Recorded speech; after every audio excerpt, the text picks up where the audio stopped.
अभी आपको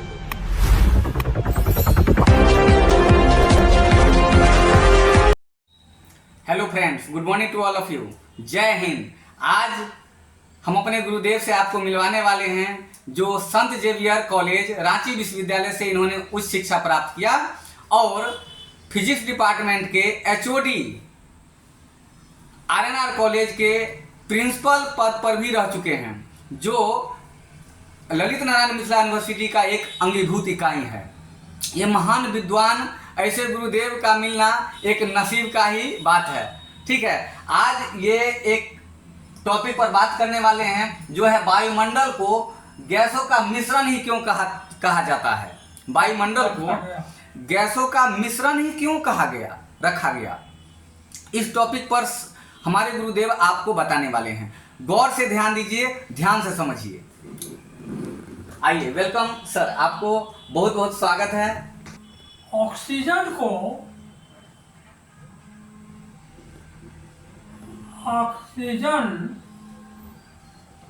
जिसको रसायन शास्त्र में O2 कहते हैं,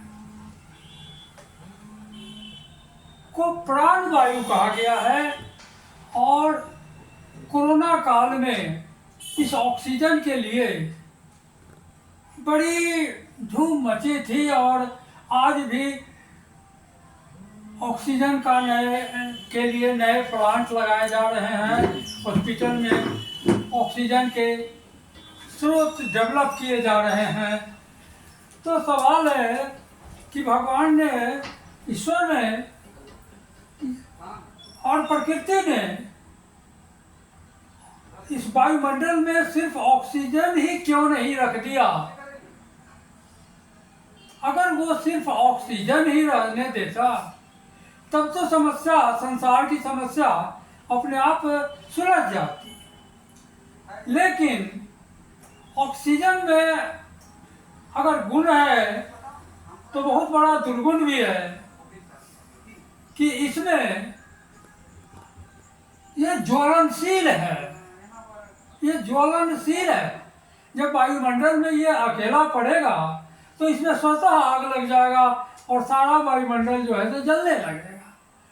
तब तो फिर सृष्टि की रक्षा क्या होगी कि सारा वायुमंडल में सब जगह वो जलने की लगेगा, पूरा वातावरण जलने लगेगा।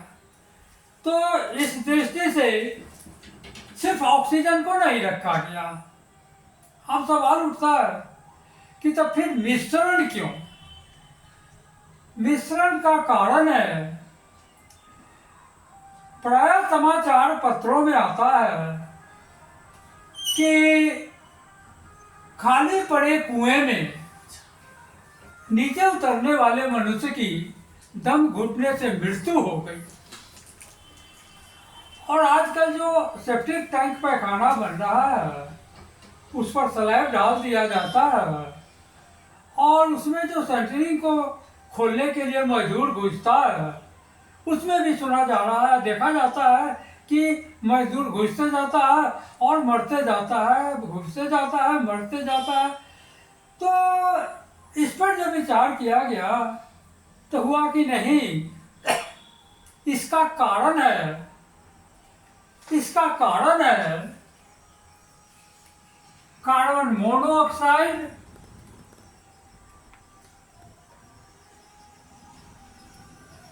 कार्बन मोनोऑक्साइड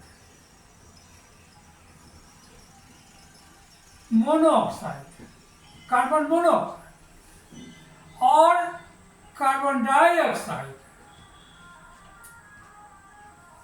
ये गैस कार्बन मोनोऑक्साइड और कार्बन डाइऑक्साइड, ये दोनों ही भारी गैस हैं।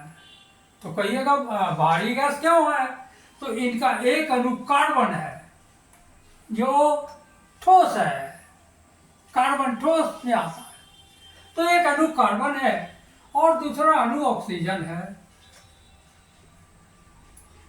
तो ये दोनों मिलकर जो है भारी है, वायुमंडल में इनका ये भारी गैस है।